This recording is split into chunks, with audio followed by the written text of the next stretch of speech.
Progress of Culture by Ralph Waldo Emerson.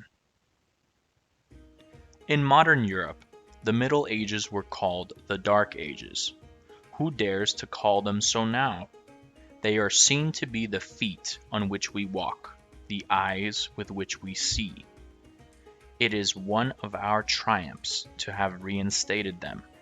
Their Dante and Alfred, and Wickliffe and Abelard and Bacon, their Magna Charta, decimal numbers, mariner's compass, gunpowder, glass, paper, and clocks, chemistry, algebra, astronomy, their Gothic architecture, their painting, are the delight and tuition of ours.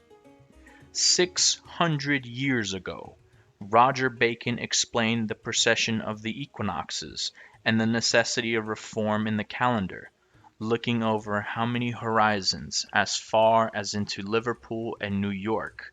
He announced that machines can be constructed to drive ships more rapidly than a whole galley of rowers could do, nor would they need anything but a pilot to steer, carriages to move with incredible speed, without aid of animals, and machines to fly into the air like birds.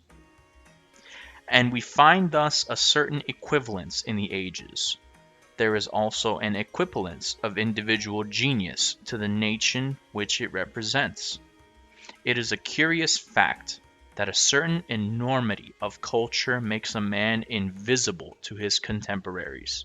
It is always hard to go beyond your public. If they are satisfied with cheap performance, you will not easily arrive at better. If they know what is good and require it, you will aspire and burn until you achieve it. But from time to time in history, men are born a whole age too soon. The founders of nations, the wise men and inventors who shine afterwards as their gods, were probably martyrs in their own time.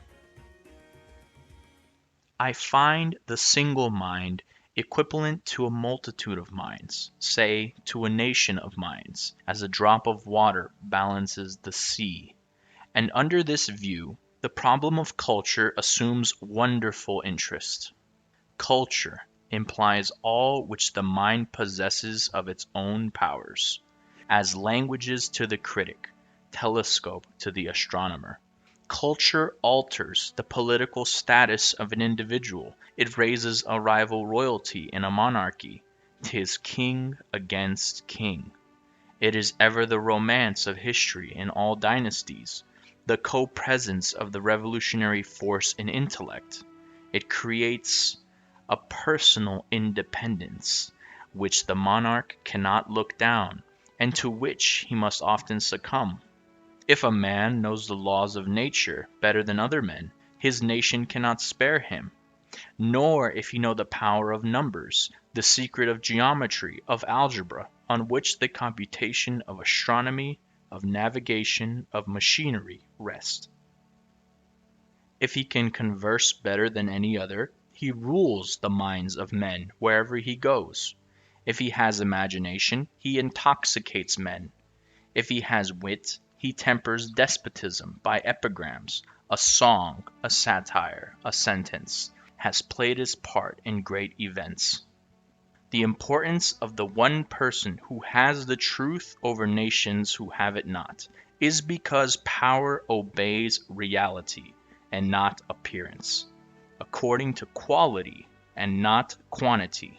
How much more are men than nations? The wise and good souls, the Stoics in Greece and Rome, Socrates in Athens, the saints in Judea, Alfred the king, Shakespeare the poet, Newton the philosopher, the perceiver and obeyer of truth, than the foolish and sensual millions around them. So that, whenever a true man appears, everything usually reckoned great dwarfs itself. He is the only great event, and it is easy to lift him into a mythological personage.